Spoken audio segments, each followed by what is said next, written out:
ওম শান্তি। 2/2/2025 প্রাতঃ মুরলি ওম শান্তি অব্যক্ত বাপদাদা রিভাইস 31/12/2003 মধুবন। আজকের হেডলাইন, এই বছর নিমিত্ত আর নির্মাণ হয়ে জমার খাতাকে বাড়াও আর অখণ্ড মহাদানী হও। এই বছর নিমিত্ত আর নির্মাণ হয়ে জমার খাতাকে বাড়াও আর অখণ্ড মহাদানী হও। আজ অনেক ভুজাধারী বাপদাদা তার চারদিকের ভুজাদের দেখছে। কোনো ভুজা সাকারের সম্মুখে আছে, আবার কোনো ভুজা সূক্ষ্ম রূপে দেখা যাচ্ছে। তাহলে ভুজা কারা? বাচ্চারাই বাবার ভুজা। তো কোনো ভুজা সাকারের সম্মুখে আছে, যারা মধুবনে বাবা মিলনে গেছে, আর অনেক ভুজা যারা যায়নি, দূর দূর থেকে বাবা মিলন দেখছে, তো তারা সূক্ষ্ম রূপে বাবা তাদের দেখছে। বাপদাদা তার অনেক ভুজাদের দেখে হর্ষিত হচ্ছে। সব ভুজারা নাম্বারবার খুব অলরাউন্ডার, এভার রেডি, আজ্ঞাকারী ভুজা। বাপদাদা শুধু ইশারা করলেই রাইট হ্যান্ডস বলে, হ্যাঁ বাবা, হাজির বাবা, এখনই বাবা। এই রকম মুরব্বী বাচ্চাদের দেখে বাবার কত খুশি হয়। বাপদাদার রুহানি নেশা আছে যে बाप-दादा और किसी भी धर्म आत्मा महान आत्मा को ऐसी और इतनी सहयोगी भुजाएं नहीं मिलती सिवाय बाबा। तो बाबार की नेशा থাকে যে বাপ দাদা ছাড়া আর কোনো ধর্মাত্মা মহান আত্মা এইরকম এত সহযোগী ভুজা পায় না। বাবার যত হাত হ্যান্ডস, এত বাচ্চারা, তো কোনো ধর্মাত্মা মহানাত্মা এত হ্যান্ডস পায় না।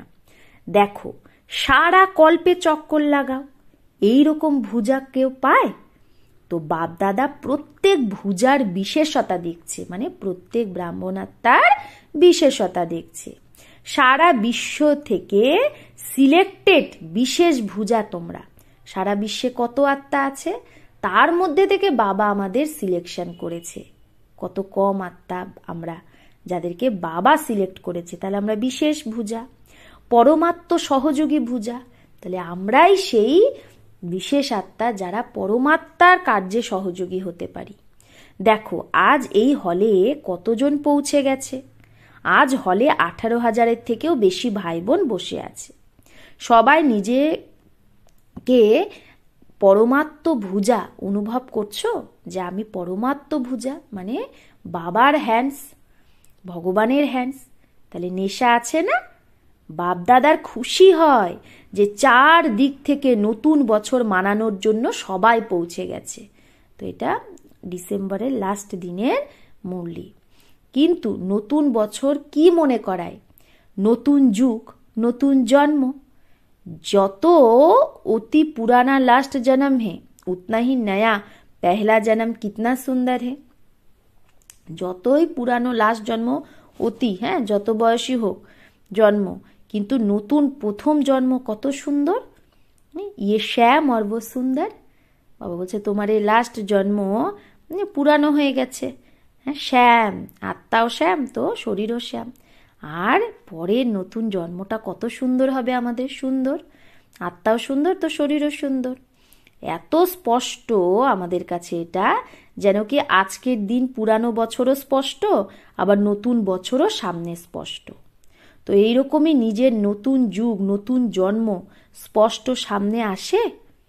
যেরকম আমরা একদিন আর পরের দিন এটা স্পষ্ট আমাদের চোখের সামনে থাকে, সেরকম নতুন যুগ, নতুন জন্ম আমরা স্পষ্ট দেখতে পাচ্ছি। আজ লাস্ট জন্মে আছি, আর কালকেই ফার্স্ট জন্মে হব। ক্লিয়ার আছে না? সামনে আসে এই ছবি, যে আদি বাচ্চা সেই ব্রহ্মা বাবার অনুভব করলে, ব্রহ্মা বাবা যেরকম নতুন জন্ম, নতুন জন্মের রাজাই শরীররূপী বস্ত্র সদা সামনে খুঁটি পর লটকা হুয়া দিখাই দেতা থা। ব্রহ্মা বাবা কি করতো? সামনে সদা কৃষ্ণের ছবি রাখতো, যে আমি এই শরীরটা ছেড়ে এইটা হব, সদা লটকা হুয়া দিখাই দেতা থা, সামনে সেই শ্রীকৃষ্ণের ছবি। তো যে বাচ্চাই বাবার সাথে মিলতে যেত ব্রহ্মা বাবার কাছে, সে অনুভব করত, ব্রহ্মা বাবার অনুভব ছিল কি অনুভব, যে আজকে আমি বুড়া বয়স্ক, কালকে আমি মিচনু সা বন যাऊंगा, সেই ছোট্ট শ্রীকৃষ্ণ।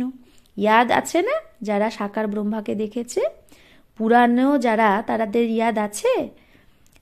তো হ্যাঁ ভি আজ আর কাল কা খেল, এটা তো আজ আর কালেরই খেলা। এতটা স্পষ্ট ভবিষ্যৎ অনুভব আছে। আজ স্বরাজ্য অধিকারী, কাল বিশ্বরাজ্য অধিকারী, এই নেশা আছে। দেখো আজ বাচ্চারা তাজ পরে বসে আছে। রিট্রিটে এসেছে যে ডবল বিদেশি ছোট বাচ্চারা, তারাও তাজ পরেছে। তো কি নেশা আছে? তাজ পরলে কি নেশা হয়? এই ফরিস্তার নেশায় আছে। বাবা বলছে বাচ্চারা ফরিস্তার নেশায় আছে, হাত হেলাচ্ছে যে আমরা নেশাতে আছি। তো এই বছর কি করবে? নতুন বছরে কি নবীনতা করবে? কোনো প্ল্যান বানিয়েছো? কি নবীনতা করবে? প্রোগ্রাম তো করছো, লাখ ভি কিয়া 2 লাখ কা ভি কিয়া, লাখের প্রোগ্রাম 2 লাখের প্রোগ্রাম, কিন্তু নবীনতা কি করবে? আজকালকার লোক একদিকে স্বপ্রাপ্তির জন্য ইচ্ছুকও হয় কিন্তু হিম্মতহীন। মানুষ কিছু পেতে চায় কিন্তু তার শক্তি নেই, হিম্মত নেই। শুনতে চায়ও কিন্তু সেরকম হওয়ার হিম্মত নেই। এই রকম আত্মাদের পরিবর্তন করার জন্য প্রথমে তো আত্মাদের মধ্যে হিম্মতের ডানা লাগাও। হিম্মতের ডানার আধার হলো অনুভব। তাহলে তার মধ্যে হিম্মত কি করে আসবে? হিম্মতের পাখা কি করে লাগাবে? বাবা বলছে তুমি অনুভব বলো, অনুভব করাও। অনুভব এইরকম জিনিস, একটুও অঞ্চলি পাওয়ার পর যদি অনুভব করে, তো অনুভবের ডানা বলো বা অনুভবের পা বলো, হ্যাঁ, সে অনুভবের দ্বারা হিম্মতে সে আগে বাড়তে পারে। এর জন্য বিশেষ এই নতুন বছর নিরন্তর অখণ্ড মহাদানী হতে হবে। অখণ্ড, সবসময় দাতাপন। মনসা দ্বারা শক্তি স্বরূপ হও, মনসা দ্বারা শক্তি দিতে থাকো। মহাদানী হয়ে মনসা দ্বারা, ভাইব্রেশন দ্বারা নিরন্তর শক্তির অনুভব করাও। বাচা দ্বারা জ্ঞান দান করো, কর্ম দ্বারা গুণ দান করো। সারা দিন চাহে মনসা, চাহে বাচা, চাহে কর্ম, 3 দ্বারা অখণ্ড মহাদানী হও। সময় প্রমাণ এখন দানি না, যে কখনো কখনো দান করলে এরকম না, অখণ্ড দানি। এখন সময় এইরকমই চায়, কারণ আত্মাদের দরকার আছে। তো মহাদানী হওয়ার জন্য কি করতে হবে? মহাদানী তো হতে বলছে বাবা, অল টাইম কিছু না কিছু দিতে থাকো, মনসা বাচা কর্ম না। কিন্তু তার জন্য কি করতে হবে? কি চেক করতে হবে? নিজের জমার খাতা চেক করো। 4 সাবজেক্টে জমার খাতা কত পার্সেন্টে আছে। যদি নিজের মধ্যে জমার খাতা না থাকে, তাহলে মহাদানী কি করে হবে? কি করে দান করবে? আর জমার খাতাকে চেক করার নিশানি কি? কি করে জমার খাতা চেক করবে? মনসা বাচা কর্ম দ্বারা সেবা তো করছো, কিন্তু জমার নিশানি হলো সেবা করে প্রথমে নিজের সন্তুষ্টতা। সেবা করতে করতেও তুমি নিজে সন্তুষ্ট যদি থাকো, তার মানে কি তুমি জমা করছো। সাথে সাথে যার সেবা করছো সেই আত্মার মধ্যেও খুশির সন্তুষ্টতা এসেছে, সেটা দেখো। তুমি যার সেবা করছো, যে আত্মার, সেই সেবা খুশি পাচ্ছে, সন্তুষ্ট হচ্ছে। যদি 2 দিকে সন্তুষ্টতা না থাকে, যদি মনে করো তুমি সন্তুষ্ট কিন্তু সে সন্তুষ্ট না, বা তুমি সন্তুষ্ট না সে সন্তুষ্ট হচ্ছে, কিন্তু 2 দিকে যদি সন্তুষ্টতা না থাকে, তাহলে ভাবো সেবার খাতায় তোমার সেবার ফল জমা হয়নি। বাপদাদা কখনো কখনো বাচ্চাদের জমার খাতা দেখে, তো কোথাও কোথাও মেহনত বেশি কিন্তু জমার ফল কম, কারণ 2 দিকে সন্তুষ্টতার কমে। যদি সন্তুষ্টতার অনুভব না করো, চাহে নিজে বা চাহে অন্য কেউ, যদি সন্তুষ্টতার অনুভবের কমই থাকে, তাহলে জমার খাতাও কম হয়ে যায়। বাপদাদা জমার খাতা খুব সহজ বাড়ানোর গোল্ডেন চাবি বাচ্চাদের দিয়েছে। জানো সে চাবিটা কি? মিলিত হ্যাঁ না, পেয়েছো তো সবাই। সহজ জমার খাতা ভরপুর করার গোল্ডেন চাবি হলো যে কোনো মনসা বাচা কর্মনা, যে কোনো সেবা করার সময় এক তো নিজের মধ্যে নিমিত্ত ভাবের স্মৃতি রাখো, যে করাচ্ছে বাবা, আমি নিমিত্ত। নিমিত্ত ভাব, নির্মাণ ভাব, শুভ ভাব, আত্মিক স্নেহের ভাব, যদি এই ভাবের স্থিতিতে স্থিত হয়ে সেবা করো, কি কি? নিমিত্ত ভাব, নির্মাণ ভাব, কোনো মানসান নেই। শুভ ভাব, আত্মিক স্নেহের ভাব, যদি এই ভাবের স্থিতিতে স্থিত হয়ে সেবা করো তো সহজেই তোমার এই ভাবের দ্বারা আত্মাদের ভাবনা পূর্ণ হয়ে যাবে। এই ভাবের দ্বারা আত্মাদের ভাবনা পূর্ণ হয়ে যাবে। তাহলে আমাদের কিভাবে সেবা করতে হবে? নিমিত্ত ভাব, নির্মাণ ভাব, শুভ ভাব, आत्मिक स्नेहर भाव। आजकल लोग हर एक का भाव क्या है वो नोट करते हैं। आजकल মানুষ কি নোট করে? যে আমার প্রত্যেকের ভাবটা কি সেটা নোট করে। সে কি নিমিত্ত ভাব নিয়ে করছে নাকি অভিমানের ভাবে? যেখানে নিমিত্ত ভাব আছে সেখানে নির্মাণ ভাব অটোমেটিক্যালি চলে আসে। যেখানে নিমিত্ত ভাব যে আমি করছি না, বাবা করাচ্ছে, করণ করাবানহার বাবা, তো সেখানে অটোমেটিক নির্মাণ ভাব চলে আসে। তো চেক করো কি জমা হলো, কতটা জমা হলো, কারণ এই সময় সঙ্গম যুগটাই হলো জমা করার যুগ। তারপরে সারা কল্পে তো জমার প্রালব্ধ পাবে। তো এই বছর বিশেষ অ্যাটেনশন কি দিতে হবে? নিজে নিজে জমার খাতা চেক করো। চেকারও হও, মেকারও হও, চেকও করো আবার জমার খাতা বাড়াও। কারণ সময়ের যে সমীপতা সেটা দেখতে পাচ্ছ। আর সবাই বাপ দাদার কাছে প্রতিজ্ঞাও করেছো যে আমরা সমান হব। বায়দা করেছো না প্রতিজ্ঞা? যারা বায়দা করেছো তারা হাত ওঠাও। করেছো পাক্কা? কোন পার্সেন্টেজে পাক্কা করেছো না? তো ব্রহ্মা বাবার সমান খাতা জমা চাই না? তাহলে ব্রহ্মা বাবার সমান খাতা জমা করতে হবে। ব্রহ্মা বাবার সমান হতে হবে। তো ব্রহ্মা বাবার বিশেষ চরিত্র কি দেখলে? আদি থেকে অন্ত পর্যন্ত প্রত্যেক কথায় আমি বললেছে না বাবা বলেছে? কি বলতো ব্রহ্মা বাবা? আমি করছি না, বাবা করাচ্ছে। কিসে মিলনে আয়ে হো? কার সাথে মিলতে এসেছো? বাবা সে মিলনে আয়ে হো। ব্রহ্মা বাবা বলতো আমার সাথে না, বাবার সাথে মিলতে এসেছো। ম্যাপন কা অভাব অবিদ্যা, ইয়ে দেখা না? ব্রহ্মা বাবার মধ্যে ম্যাপনের অভাব, অবিদ্যা ছিল। ম্যা কি জিনিস সেটাই জানতো না, আমি না, বাবা। দেখেছো প্রত্যেক মূলিতে বাবা বাবা কতবার মনে করাতো। তো সমান হওয়া এর অর্থই হলো প্রথমে ম্যাপনের অভাব হোক, আমি এই জিনিসটার অভাব হোক। প্রথমে শুনিয়েছে না যে ব্রাহ্মণের ম্যাপনও খুব রয়্যাল, ইয়াদ আছে না?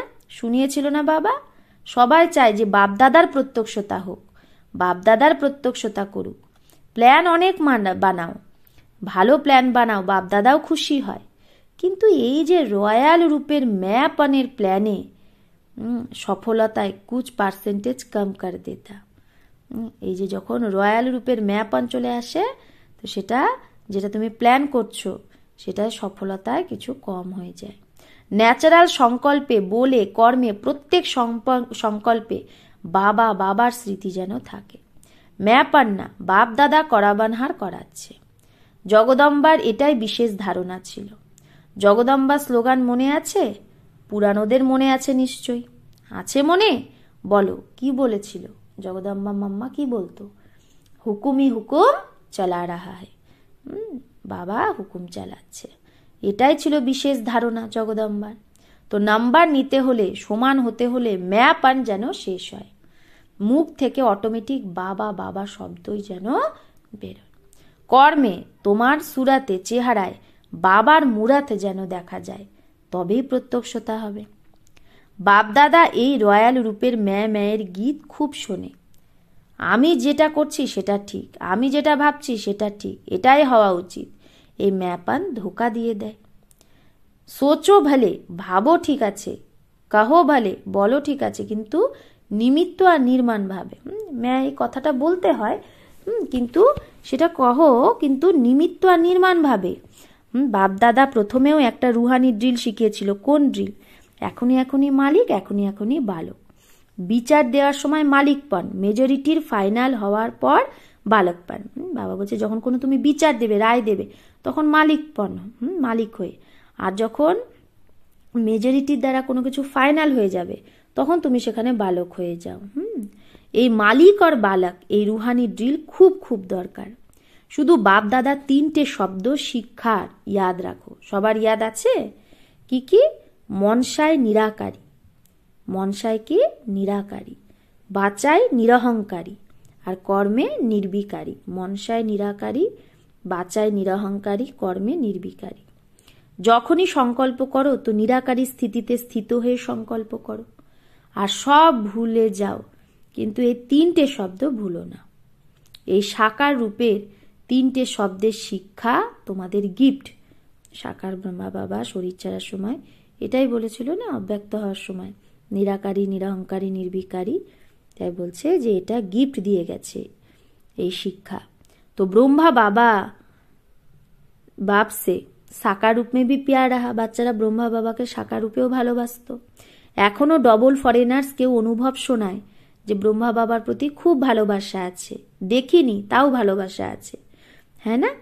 তো ডবল ফরেনার্স ব্রহ্মা বাবার সাথে বেশি ভালোবাসা আছে না? তো যার সাথে ভালোবাসা থাকে তার সওগাত, সে যে গিফট দিয়েছে সেটা খুব সামলে রাখো। চাহে ছোট সওগাতও যদি হয়, তাও যার সাথে অতি ভালোবাসা থাকে তো তার গিফটকে মানুষ লুকিয়েও রেখে দেয়, সামলে রেখে দেয়। তো ব্রহ্মা বাবার সাথে যদি ভালোবাসা থাকে তাহলে এই 3টে শব্দের দ্বারা যে শিক্ষা দিয়েছে সেই শিক্ষার প্রতিও ভালোবাসা থাকবে।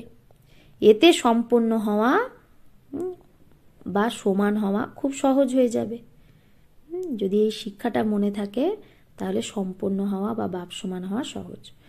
ইয়াদ করো ব্রহ্মা বাবা কি বলেছিল, সবসময় মনে রাখবে। তো নতুন বছরে বাঁচার সেবা ভালে করো, ধুমধাম সে করো, কিন্তু অনুভব করানোর সেবা সদা যেন অ্যাটেনশনে থাকে। সবাই যেন অনুভব করে যে এই বোন দ্বারা বা ভাই দ্বারা আমার শক্তির অনুভব হচ্ছে, শান্তির অনুভব হচ্ছে। কারণ অনুভব কখনো কেউ ভোলে না। হ্যাঁ, যদি কেউ শক্তি শান্তির অনুভব করে সেটা কেউ কখনো ভোলে না। যেটা শোনে সেটা ভুলে যায়, কিন্তু অনুভব যেটা করে, এক্সপিরিয়েন্স, সেটা ভোলে না। ভালো লাগে কিন্তু, হ্যাঁ, শোনার জিনিসটা ভালো লাগে কিন্তু সেটা ভুলে যায় কিছুদিন পরে। আর অনুভব এরকম জিনিস যেটা খিচকে উসকো আপকে নজদিক লায়কি, যেটা আকর্ষণ করে তোমাকে, তোমার কাছে তাকে নিয়ে আসবে। সম্পর্কওয়ালা সম্বন্ধ মে আতা রয়েগা। যারা দূরে দূরে সম্পর্কে আছে তারা কি করবে, বাবার সম্বন্ধে আসবে। কারণ সম্বন্ধ বিনা বর্ষার অধিকারী হতে পারবে না। তো অনুভব কি করে, সম্বন্ধে নিয়ে আসে বাবার নিকটে। আচ্ছা, বুঝেছো কি করবে? চেক করো, চেকারও হও মেকারও হও। অনুভব করানোতে মেকার হও, জমার খাতা চেক করতে চেকার হও। আচ্ছা, এখন সবাই কি করবে? বাপদাদা নতুন বছরের কোনো গিফট দেবে বাপদাদাকে নাকি দেবে না? নতুন বছরে কি করো, একে অপরকে গিফট দাও না? একটা কার্ড দেয়, একটা গিফট দেয়। তো বাপদাদা আর কার্ড চাই না, রেকর্ড চাই। সব বাচ্চাদের রেকর্ড যেন নাম্বার 1 হয়, এই রেকর্ড চাই, নির্বিঘ্ন হয়। এখন এটা এখনো কোনো কোনো বিঘ্ন কথা বাবা শোনে না। তো বাপদাদার একটা হাসির খেলা মনে পড়ে। জানো কোন হাসির খেলা? ওই যে একটা খেলা আছে না, বুড়ে বুড়ে গুড়িयों का खेल कर रहे हैं, है बुरे लेकिन खेल करते हैं गुड़ियों का, तो हंसी का खेल है ना। তো যে বয়স্ক বয়স্ক পুতুলের খেলা করছে, তো বয়স্ক কিন্তু খেলা করছে পুতুলের, তো হাসির খেলা না। তাই বাবা বলছে তোমরা কত বড় হয়ে গেছো এখন, এই ছোট ছোট গুড়িয়ার খেলা খেলছো। তো এখন যে ছোট ছোট কথা বাবা শোনে দেখে না, তো এরকমই লাগে। বানপ্রস্থ অবস্থায় পৌঁছে গেছে বাচ্চারা, আর কথা বা সমস্যা কত ছোট। তো এই রেকর্ড বাবার ভালো লাগে না। তার বদলে কার্ডের বদলে বাবা বলছে তাই কার্ড পাঠিও না, রেকর্ড দাও, নির্বিঘ্ন, ছোট কথা সমাপ্ত। বড়কে ছোট বানাতে শেখো আর ছোটকে শেষ করতে শেখো। বাবা বলছে বড় কথাকে ছোট বানাও, আর যেটা ছোট ছোট কথা সেটাকে একদম খতম করে দাও। বাপদাদা এক এক বাচ্চার চেহারা, বাপদাদা মুখরা দেখার দর্পণ বানাতে চায়। বাবা চায় আমাদের এক একটা বাচ্চার চেহারা দিয়ে যেন বাপদাদা প্রত্যক্ষতা হয়। তোমাদের দর্পণে বাপদাদার যেন দেখা পায় সবাই। তো এইরকম বিচিত্র দর্পণ বাপদাদাকে গিফটে দাও। দুনিয়াতে তো এরকম কোনো দর্পণ নেই যাতে পরমাত্মাকে দেখা যায়, হ্যাঁ না? তো তোমরা এই নতুন বছরে এইরকম গিফট দাও যাতে বিচিত্র দর্পণ হয়ে যাও। বাবা বলছে দুনিয়ায় এরকম কোনো আয়না আছে যেখানে পরমাত্মাকে দেখা যায়? কিন্তু তোমরা এরকম হও যাতে তোমাদের দ্বারা সবাই পরমাত্মাকে দেখতে পায়। বাবাকে এই গিফট দাও। তো যেই যেন তোমাকে দেখে, যেই তোমার কথা শোনে, তো তা সে বাপদাদাকেই যেন দেখতে পায়, শুনতে পায়, বাবার আওয়াজ শুনতে পায়। তো এই গিফট দেবে বাবাকে? দেবে। যে দেওয়ার দৃঢ় সংকল্প করছো সে হাত ওঠাও, দৃঢ় সংকল্পের হাত ওঠাও। ডবল ফরেনার্সও ওঠাচ্ছে, সিন্ধি গ্রুপও ওঠাচ্ছে, ভেবেচিন্তে ওঠাচ্ছে। ভালো, বাপদাদা সিন্ধি গ্রুপের মধ্যে মানে আশা আছে, উম্মিদ। কোন উম্মিদ আছে জানো? এই উম্মিদ আছে যে সিন্ধি গ্রুপ থেকেও এরকম একটা মাইক বেরোক, যাতে যে চ্যালেঞ্জ করে যে আমি কি ছিলাম আর কি হয়েছি, যে আর তার সেই আওয়াজেই সিন্ধিরা জাগবে। তাই বাবা বলছে সিন্ধিরা বেচারা, তারা এখনো বাবাকে চেনেই না, দেশের অবতারকেই জানে না। হ্যাঁ, ভারত দেশে ভগবান এসেছে তাকেই জানে না। তো সিন্ধি গ্রুপে এইরকম কোনো মাইক বেরোক যে চ্যালেঞ্জের সাথে বলবে যে হাম শোনাতে হে যথার্থ ক্যা হে, যে আমরা শোনাচ্ছি যে ঠিক কি। ঠিক আছে, উম্মিদ পুরা করবে বাবার এই আশাটা। अच्छा, चारों ओर के सदा अखंड महादानी बच्चों को, चारों ओर के बाप के राइट हैंड आज्ञाकारी भुजाओं को, चारों ओर के सदा सर्वो आत्माओं को, हिम्मत के पंख लगाने वाले हिम्मतवान आत्माओं को, चारों ओर के सदा बाप समान हर कर्म में फॉलो करने वाले ब्रह्मा बाप और जगदम्बा की शिक्षाओं को सदा प्रैक्टिकल जीवन में लाने वाले सर्व बच्चों को बहुत बहुत याद प्यार दुआएं और नमस्ते। हम रूहानी बच्चों की रूहानी माता पिता बाप दादा को याद प्यार गुड मॉर्निंग और नमस्ते नमस्ते नमस्ते। शुक्रिया बाबा, आपको लाख लाख शुक्रिया। डबल বিদেশিদের প্রতি আর ভারতের বাচ্চাদের প্রতি ডবল গুড নাইট আর গুড মর্নিং দুটোই দিচ্ছে বাবা। যেরকম এখন খুশি হচ্ছ না, তো যখনই কোনো কথা এরকম আসবে তো আজকের দিনটাকে মনে রেখে খুশিতে ঝুম না, খুশির ঝুলায় সদা ঝুলতে থাকো, কখনো যেন দুঃখের প্রভাব না আসে। দুঃখ দেওয়ার জন্য তো দুনিয়ায় অনেকে আছে, অনেক আত্মা, আর তোমরা সুখ দেওয়ার জন্য, সুখ নেওয়ার জন্য সুখদাতার বাচ্চা, সুখ স্বরূপ হও। কখনো সুখের ঝোলায় ঝোলো, কখনো ভালোবাসার ঝোলায় ঝোলো, কখনো শান্তির ঝোলায় ঝোলো। ঝুলতেই থাকো, নিচে মাটিতে পা রেখো না, ঝুলতেই থাকো খুশিতে, আনন্দে, শান্তিতে। খুশি থাকো আর সবাইকে খুশি রাখো আর লোককে খুশি বাটো। আচ্ছা, ওম শান্তি। বরদান, ফরিস্তাপনের স্থিতি দ্বারা বাবার স্নেহের রিটার্ন যে দেয় সেই সমাধান স্বরূপ ভব। তাহলে ফরিস্তাপনের স্থিতি দ্বারা যে বাবার স্নেহের রিটার্ন দেয় সেই সমাধান স্বরূপ ভব। ফরিস্তাপনের স্থিতিতে স্থিত হওয়া, এটা বাবার স্নেহের রিটার্ন। বাবা যে স্নেহ দিচ্ছে আমাদের, সেই স্নেহের রিটার্ন কি? যদি আমরা ফরিস্তাপনের স্থিতিতে স্থিত হই, এইরকম রিটার্ন যে দেয় সেই সমাধান স্বরূপ হয়ে যায়। তো এইরকম যে রিটার্ন দেয় সে সমাধান স্বরূপ হয়ে যায়। সমাধান স্বরূপ হলে নিজের বা অন্য আত্মাদের সমস্যা অটোমেটিক সমাপ্ত হয়ে যায়। তো সমাধান স্বরূপ হলে কি হয়? নিজের বা অন্য আত্মাদের সমস্যা অটোমেটিক সমাপ্ত হয়ে যায়। তো এখন এই রকম সেবা করার সময়, নেওয়ার সাথে দেওয়ারও সময়। তাই এখন বাবার সমান উপকারী হয়ে ডাক শুনে নিজের ফরিস্তা রূপ দ্বারা সেই আত্মাদের কাছে পৌঁছে যাও। তাই এখন বাপ সমান উপকারী হয়ে তাদের ডাক শুনে ভক্তদের নিজের ফরিস্তা রূপ দ্বারা সে আত্মাদের কাছে পৌঁছে যাও আর সমস্যায় ক্লান্ত আত্মাদের ক্লান্তি দূর করো, ফরিস্তা হয়ে গিয়ে তাদের সমাধান করো। স্লোগান, ব্যর্থ সে বেপরবাহ বানো, মর্যাদাও মে নেহি। ব্যর্থকে ডোন্ট কেয়ার করো, ব্যর্থকে পাত্তা দিও না, কিন্তু মর্যাদাকে না, মর্যাদাকে তো তোমাকে গুরুত্ব দিতেই হবে। ব্যর্থকে গুরুত্ব দিও না, কাকে গুরুত্ব দাও? মর্যাদাকে গুরুত্ব দাও, নিয়ম মর্যাদা। অব্যক্ত ইশারা, একান্ত প্রিয় হও, একতা আর একাগ্রতাকে ধারণ করো। আপোষের সংস্কারে যে ভিন্নতা আছে সেটাকে একতায় আনতে হবে। একতার জন্য বর্তমানের ভিন্নতাকে মিটিয়ে দুটো কথা নিয়ে আসতে হবে। এক নামী হয়ে সদৈব প্রত্যেক কথায় একেরই নাম নাও। এক নামী মানে সদৈব এক বাবারই নাম। সাথে সাথে সংকল্পে, সময় আর জ্ঞানের খাজানায় ইকোনমি করো। সংকল্পও কম করো, সময়, জ্ঞান, খাজানা এগুলো কি করো? ওয়েস্ট করো না, ইকোনমি করো, বাঁচাত করো। ফির मैं समाकर, তখন मैं এটা চলে যাবে। এক বাবার মধ্যেই কি হবে, সব ভিন্নতা মিলেমিশে একাকার হয়ে যাবে। আচ্ছা, ওম শান্তি।